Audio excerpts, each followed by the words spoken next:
శ్రీల జీవ గోస్వామి వారి వ్యాఖ్యానం హరే శ్రీకృష్ణచంద్రుని దివ్య సౌందర్యం అందరి మనసులను ఆకర్షిస్తుంది. కాని శ్రీమతి రాధిక తన అసమానమైన చతురతతో స్వయంగా శ్రీకృష్ణుని మనస్సునే ఆకర్షిస్తుంది. అందువల్ల ఆమె హర అని పిలవబడుతుంది. హర అనే పదానికి సంబోధన రూపం హరే కృష్ణ. మూడు లోకాలను భ్రమింపజేసే గుణాలతో అలరారే శ్రీహరి తన యవ్వన సౌందర్యం మరియు మురళి మధుర నాదంతో శ్రీమతి రాధికను ఆకర్షిస్తాడు. అందువల్ల ఆయనను సర్వ ఆకర్షకుడైన కృష్ణ అని పిలుస్తారు. హరే శ్రీకృష్ణుడు జింక కళ్ళ వంటి కళ్ళు కలిగిన శ్రీమతి రాధికను అపహరించి రాసమండలంలోని ఒక ఏకాంత కుంజానికి తీసుకువెళ్లాడు. ఇది మహాపురుషుల మాటల ద్వారా తెలుస్తోంది. అందువల్ల రాధిక హర అని పిలవబడుతుంది. హర సంబోధన రూపంలో హరే అవుతుంది. కృష్ణ ఆయన అంగాల నుండి వెలువడే అద్భుతమైన కాంతి బంగారాన్ని సైతం శ్యామవర్ణంగా నల్లని ఇంద్రనీల కాంతిగా మార్చలదు. ఆ రాధారమణ శ్యామసుందరుడిని కృష్ణ అని పిలుస్తారు. కృష్ణ గోవర్ధన సమీపంలోని వ్రజారణ్యంలో శ్రీహరి అన్ని సరోవరాలలోకెల్లా అత్యున్నతమైన శ్యామకుండను ప్రకటించాడు. తన ప్రియురాలైన శ్రీమతి రాధిక కోరిక మేరకు ఆయన దీనిని చేసి అన్ని తీర్థాలను అక్కడికి ఆకర్షించాడు. ఈ గూఢ రహస్యాన్ని తెలిసిన పండితులు ఆయనను కృష్ణ అని పిలుస్తారు.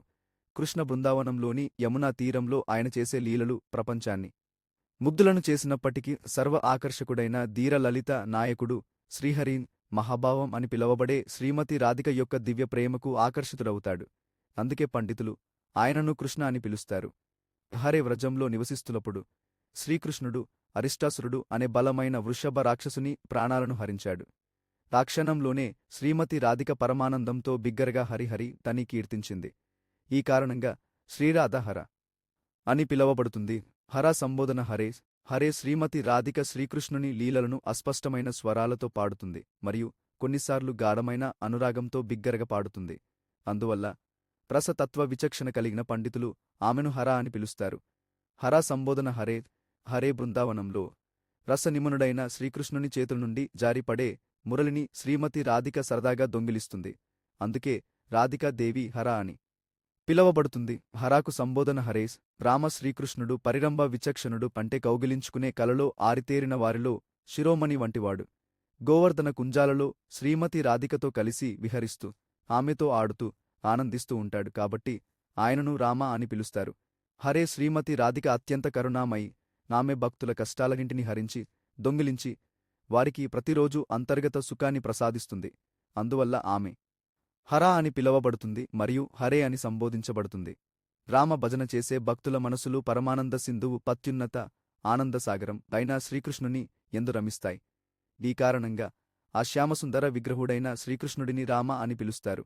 రామకుంజాలలో శ్రీమతి రాధిక తన ప్రేమతో శ్రీహరిని అలరిస్తుంది. అందువల్ల ప్రమేతి ఆనందయతి ఎవరైతే సుఖాన్ని ఆనందాన్ని ఇస్తారో తనే నిర్వచనం ప్రకారం ఆయనను రామ అని పిలుస్తారు. శ్రీరాధతో సంయోగం చెందుతాడు కాబట్టి కూడా శ్రీకృష్ణుడిని రామ అని పిలుస్తారు. రామ భక్తులకు ఆనందాన్ని ఇచ్చే శ్రీకృష్ణుడు వ్రజవాసులందరూ భయంతో ఏడవడం చూసి దావాగ్నిని మింగివేసి వారికి గొప్ప ఆనందాన్ని ఇచ్చాడు. అందువల్ల తన భక్తులు తనతో కలిసి ఆనందించేలా ఏర్పాటు చేసే శ్రీకృష్ణుడిని రామ అని పిలుస్తారు.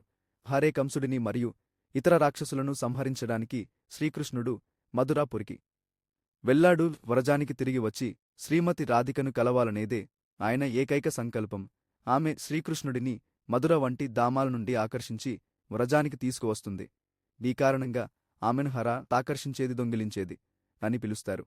హర సంబోధన హరే హరే శ్రీనందనందనుడు వ్రజవాసుల కష్టాలన్నింటినీ హరించడానికి మధుర మరియు ద్వారక నుండి వచ్చాడు. శ్రీమతి రాధిక మనస్సును ఆకట్టుకునే లీలలతో అలరారే ఆ నందనందనుడిని హరి అని పిలుస్తారు. హరి అనే పదం సంబోధనలో హరే అవుతుంది. ఇంతటితో శ్రీల జీవ గోస్వామి విరచిత మహా మంత్ర వ్యాఖ్యానం సమాప్తం.